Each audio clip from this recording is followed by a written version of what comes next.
जय श्री राम दोस्तों। आज हम लेके आए हैं मुंशी प्रेमचंद की लिखी रचना आत्माराम। चलिए शुरू करते हैं। वेदों ग्राम में महादेव सोनार एक सुविख्यात आदमी था। वह अपने सायबान में प्रातः से संध्या तक अंगीठी के सामने बैठा हुआ खटखट किया करता था। ये लगातार ध्वनि सुनने के लोग इतने अभ्यस्त हो गए थे कि जब किसी कारण से वह बंद हो जाती तो जान पड़ता था कोई चीज गायब हो गई। वह नित्य प्रति एक बार प्रातःकाल अपने तोते का पिंजड़ा लिए कोई भजन गाता हुआ तालाब की ओर जाता था।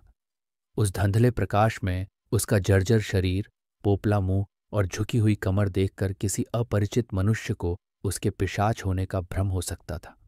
ज्यों ही लोगों के कानों में आवाज आती, सत्य गुरुदत्त शिवदत्त दाता, लोग समझ जाते कि भोर हो गई। महादेव का पारिवारिक जीवन सुखमय न था। उसके 3 पुत्र थे, 3 बहुएं थीं, दर्जनों नाती पाते थे, लेकिन उसके बोझ को हल्का करने वाला कोई न था। लड़के कहते, तब तक दादा जीते हैं, हम जीवन का आनंद भोग ले, फिर तो ये ढोल गले पड़ेगी ही। बेचारे महादेव को कभी कभी निराहार ही रहना पड़ता। भोजन के समय उसके घर में साम्यवाद का ऐसा गगनभेदी निर्घोष होता कि वह भूखा ही उठ आता और नारियल का हुक्का पीता हुआ सो जाता। उनका व्यावसायिक जीवन और भी आशांतिकारक था। यद्यपि वह अपने काम में निपुण था, उसकी खटाई औरों से कहीं ज्यादा शुद्धिकारक और उसकी रासायनिक क्रियाएं कहीं ज्यादा कष्टसाध्य थीं, तथापि उसे आए दिन शक्की और धैर्य शून्य प्राणियों के अपशब्द सुनने पड़ते थे। पर महादेव अविचलित गांभीर्य से सिर झुकाए सब कुछ सुना करता था। ज्यों ही यह कलह शांत होता, वह अपने तोते की ओर देखकर पुकार उठता, सत्य गुरुदत्त शिवदत्त दाता। इस मंत्र को जपते ही उसके चित्त को पूर्ण शांति प्राप्त हो जाती थी। एक दिन संयोगवश किसी लड़के ने पिंजड़े का द्वार खोल दिया। तोता उड़ गया। महादेव ने सिंह उठाकर जो पिंजड़े की ओर देखा तो उसका कलेजा सन्न से हो गया। तोता कहाँ गया? उसने फिर पिंजड़े को देखा, तोता गायब था। महादेव घबरा कर उठा और इधर उधर खपरेलों पर निगाह दौड़ाने लगा। उसे संसार में कोई वस्तु अगर प्यारी थी तो वह यही तोता। लड़के बालों नाती पोतों से उसका जी भर गया था। लड़कों की चुलबुल से उसके काम में विघ्न पड़ता था। बेटों से उसे प्रेम न था, इसलिए नहीं कि वे निकम्मे थे, बल्कि इसलिए कि उनके कारण वह अपने आनंददायी कुल्हड़ों की नियमित संख्या से वंचित रह जाता था। पड़ोसियों से उसे चिढ़ थी, इसलिए कि वे अंगीठी से आग निकाल ले जाते थे। इन समस्त विघ्न बाधाओं से उसके लिए कोई पनाह थी तो यही तोता था। इससे उसे किसी प्रकार का कष्ट न होता था। वह अब उस अवस्था में था जब मनुष्य को शांति भोग के सिवा और कोई इच्छा नहीं रहती। तोता एक खपरेल पर बैठा था। महादेव ने पिंजरा उतार लिया और उसे दिखाकर कहने लगा, आ आ सत्य गुरुदत्त शिवदाता। लेकिन गांव और घर के लड़के एकत्र होकर चिल्लाने और तालियों बजाने लगे। ऊपर से कौओं ने कौव कौव की रट लगाई। तोता उड़ा और गांव से बाहर निकलकर एक पेड़ पर जा बैठा। महादेव खाली पिंजड़ा लिए उसके पीछे दौड़ा सो दौड़ा। लोगों को उसकी द्रुतिगामिता पर अचंभा हो रहा था। मोह की इससे सुंदर, इससे सजीव, इससे भावमय कल्पना नहीं की जा सकती। दोपहर हो गई थी। किसान लोग खेतों से चले आ रहे थे। उन्हें विनोद का अच्छा अवसर मिला। महादेव को चिढ़ाने में सभी को मजा आता था। किसी ने कंकड़ फेंके, किसी ने तालियां बजाईं। तोता फिर उड़ा और वहां से दूर आम के बाग में एक पेड़ की फुनगी पर जा बैठा। महादेव फिर खाली पिंजड़ा लिए मेंढक की भौंती उचकता चला। बाग में पहुंचा तो पैर के तलुओं से आग निकल रही थी। सिर चक्कर खा रहा था। जब जरा सावधान हुआ तो फिर पिंजड़ा उठाकर कहने लगे, सत्य गुरुदत्त शिवदत्त दाता। तोता फुनगी से उतरकर नीचे की एक डाल पी आ बैठा, किंतु महादेव की ओर सशंक नेत्रों से ताक रहा था। महादेव ने समझा डर रहा है। वह पिंजड़े को छोड़कर आप एक दूसरे पेड़ की आड़ में छिप गया। तोते ने चारों ओर गौर से देखा, निश्शंक हो गया। अतरा और आकर पिंजड़े के ऊपर बैठ गया। महादेव का हृदय उछलने लगा। सत्य गुरुदत्त शिवदत्त दाता का मंत्र जपता हुआ धीरे धीरे तोते के समीप आया और लपका कि तोते को पकड़ लें, किंतु तोता हाथ न आया। फिर पेड़ पर आ बैठा। शाम तक यही हाल रहा। तोता कभी इस डाल पर जाता, कभी उस डाल पर, कभी पिंजड़े पर आ बैठता, कभी पिंजड़े के द्वार पर बैठे अपने दाना पानी की प्यालियों को देखता और फिर उड़ जाता। बुढ़ा अगर मूर्तिमान मोह था तो तोता मूर्तिमयी माया। यहां तक कि शाम हो गई। माया और मोह का यह संग्राम अंधकार में विलीन हो गया। रात हो गई। चारों ओर निबिड़ अंधकार छा गया। तोता न जाने पत्तों में कहाँ छिपा बैठा था। महादेव जानता था कि रात को तोता कहीं उड़कर नहीं जा सकता और न पिंजड़े ही में आ सकता है। फिर भी वह उस जगह से हिलने का नाम न लेता था। आज उसने दिन भर कुछ नहीं खाया। रात के भोजन का समय भी निकल गया। पानी की बूंद भी उसके कंठ में न गई, लेकिन उसे न भूख थी न प्यास।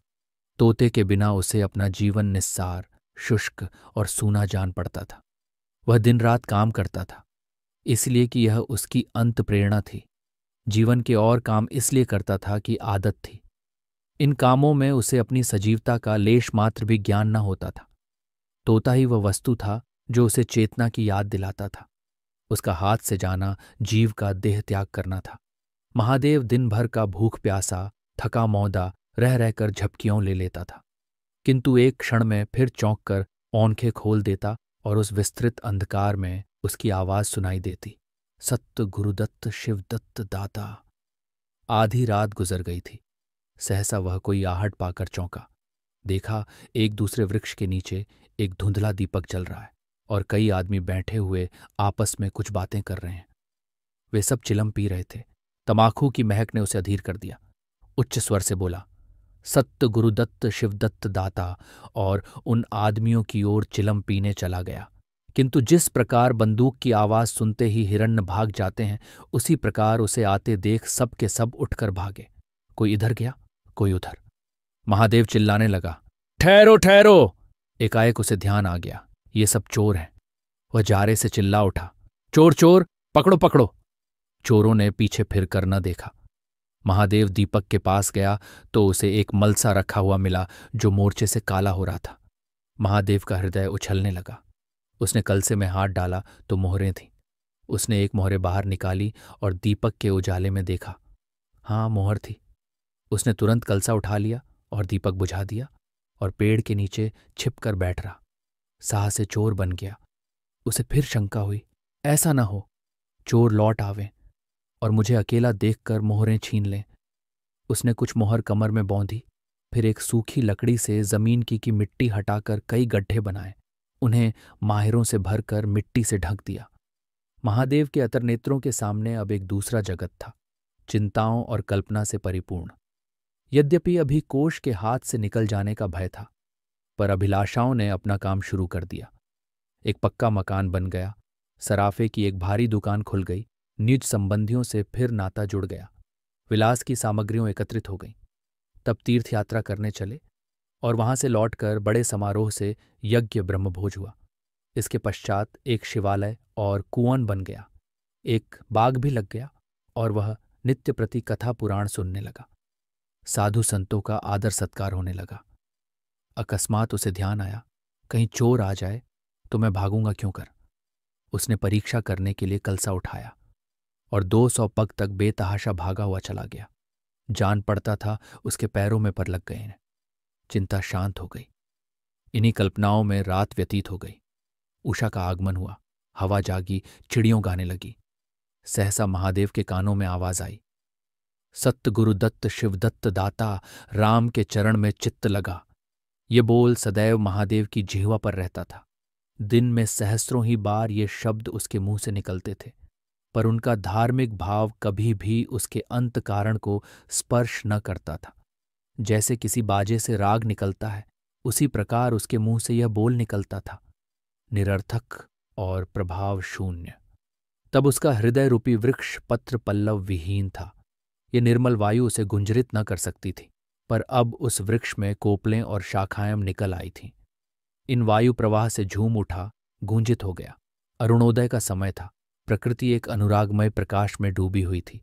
उसी समय तोता पैरों को जोड़े हुए ऊंची डाल से उतरा, जैसे आकाश से कोई तारा टूटे, और आकर पिंजड़े में बैठ गया। महादेव प्रफुल्लित होकर दौड़ा और पिंजड़े को उठाकर बोला, आओ आत्माराम, तुमने कष्ट तो बहुत दिया, पर मेरा जीवन भी सफल कर दिया। अब तुम्हें चौंधी के पिंजड़े में रखूंगा और सोने से मढ़ दूंगा। उसके रोम रोम के परमात्मा के गुणानुवाद की ध्वनि निकलने लगी। प्रभु, तुम कितने दयावान हो। ये तुम्हारा असीम वात्सल्य है। नहीं तो मुझ पापी पतित प्राणी कब इस कृपा के योग्य था। इस पवित्र भावों से आत्मा विह्वल हो गई। वह अनुरक्त होकर कह उठा, सत्य गुरुदत्त शिवदत्त दाता, राम के चरण में चित्त लागा। उसने एक हाथ में पिंजड़ा लटकाया, बगल में कलसा दबाया और घर चला। महादेव घर पहुंचा तो अभी कुछ अंधेरा था। रास्ते में एक कुत्ते के सिवा और किसी से भेंट न हुई और कुत्ते को मोहरों से विशेष प्रेम नहीं होता। उसने कलसे को एक नाद में छिपा दिया और कोयले से अच्छी तरह ढंक कर अपनी कोठरी में रखाया। जब दिन निकल आया तो वह सीधे पुरोहित के घर पहुंचा। पुरोहित पूजा पर बैठे सोच रहे थे। कल ही मुकदमे की पेशी हैं और अभी तक हाथ में कौड़ी भी नहीं। यजमानों में कोई सौंस भी लेता। इतने में महादेव ने पालागन की। पंडित जी ने मुंह फेर लिया। ये अमंगल मूर्ति कहाँ से आ पहुंची, मालूम नहीं। दाना भी मयस्सर होगा या नहीं। रुष्ट होकर पूछा, क्या है जी, क्या कहते हो? जानते नहीं, हम इस समय पूजा पर रहते हैं। महादेव ने कहा, महाराज, आज मेरे यहां सत्यनारायण की कथा है। पुरोहित जी विस्मित हो गए। कानों पर विश्वास न हुआ। महादेव के घर कथा का होना उतनी ही असाधारण घटना थी जितनी अपने घर से किसी भिखारी के लिए भीख निकालना। पूछा, आज क्या है? महादेव बोला, कुछ नहीं, ऐसा इच्छा हुई कि आज भगवान की कथा सुन लो। प्रभात ही से तैयारी होने लगी। वेदों के निकटवर्ती गांवों में सुपारी फिरी। कथा के उपरांत भोज का भी नेवता था। जो सुनता आश्चर्य करता, आज रेत में धूप कैसे जमी। संध्या समय जब सब लोग जमा हो और पंडित जी अपने सिंहासन पर विराजमान हुए तो महादेव खड़ा होकर उच्च स्वर में बोला, भाइयों, मेरी सारी उम्र छल कपट में कट गई। मैंने न जाने कितने आदमियों को दगा दी, कितने खरे को खोटा किया, पर अब भगवान ने मुझ पर दया की है। वह मेरे मुंह की कालिख को मिटाना चाहते हैं। मैं आप सब भाइयों से ललकार कर कहता हूं कि जिसका मेरे जिम्मे जो कुछ निकलता हो, जिसकी जमा मैंने मार ली हो, जिसके चोखे माल का खोटा कर दिया हो, वह आकर अपनी एक एक कौड़ी चुका ले। अगर कोई यहां न आ सका हो तो आप लोग उससे जाकर कह दीजिए, कल से 1 महीने तक जब जी चाहे आए और अपना हिसाब चुकता कर ले। गवाही साखी का काम नहीं। सब लोग सन्नाटे में आ गए। कोई मार्मिक भाव से सिर हिलाकर बोला, हम कहते न थे। किसी ने अविश्वास से कहा, क्या खाकर भरेगा, हजारों को टोटल हो जाएगा। एक ठाकुर ने ठठोली की और जो लोग सुरधाम चले गए। महादेव ने उत्तर दिया, उसके घर वाले तो होंगे, किंतु इस समय लोगों को वसूली की इतनी इच्छा न थी जितनी यह जानने की कि इसे इतना धन मिल कहाँ से गया। किसी को महादेव के पास आने का साहस न हुआ। देहात के आदमी थे, गड़े मुर्दे उखाड़ना क्या जाने।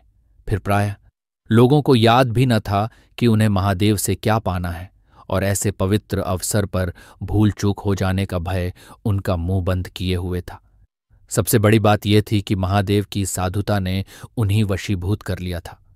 अचानक पुरोहित जी बोले, तुम्हें याद है, मैंने एक कंठा बनाने के लिए सोना दिया था। तुमने कई माशे तौल में उड़ा दिए थे। महादेव, हाँ याद है। आपका कितना नुकसान हुआ होगा? पुरोहित, 50 रुपये से कम न होगा। महादेव ने कमर से 2 मोहरें निकालीं और पुरोहित जी के सामने रख दी। पुरोहित जी की लोलुपता पर टीकायम होने लगी। ये बेईमानी है, बहुत हो तो 2-4 रुपये का नुकसान हुआ होगा। बेचारे से 50 रुपये ऐंठ लिए। नारायण का भी डर नहीं। बनने को पंडित, पर नीयत ऐसी खराब, राम राम। लोगों को महादेव पर एक श्रद्धा सी हो गई। 1 घंटा बीत गया पर उन सहस्त्रों मनुष्यों में से एक भी खड़ा न हुआ। तब महादेव ने फिर कहा, मालूम होता है आप लोग अपना अपना हिसाब भूल गए हैं, इसलिए आज कथा होने दीजिए। मैं 1 महीने तक आपकी राह देखूंगा। इसके पीछे तीर्थ यात्रा करने चला जाऊंगा। आप सब भाइयों से मेरी विनती है कि आप मेरा उद्धार करें। 1 महीने तक महादेव लेनदारों की राह देखता रहा। रात को चोरों के भय से नींद न आती। अब वह कोई काम न करता। शराब का चस्का भी छूटा। साधु अभ्यागत जो द्वार पर आ जाते उनका यथा योग्य सत्कार करता। दूर दूर उसका सुयश फैल गया। यहां तक कि महीना पूरा हो गया और एक आदमी भी हिसाब लेने न आया। अब महादेव को ज्ञान हुआ कि संसार में कितना धर्म, कितना सद्व्यवहार है। अब उसे मालूम हुआ कि संसार बुरों के लिए बुरा है और अच्छे के लिए अच्छा। इस घटना को हुए 50 वर्ष बीत चुके हैं। आप वेदों जाइए तो दूर ही से एक सुनहला कलश दिखाई देता है। वह ठाकुर द्वारे का कलश है। उससे मिला हुआ एक पक्का तालाब है जिसमें खूब कमल खिले रहते हैं। उसकी मछलियों कोई नहीं पकड़ता। तालाब के किनारे एक विशाल समाधि है। यही आत्माराम का स्मृति चिन्ह है।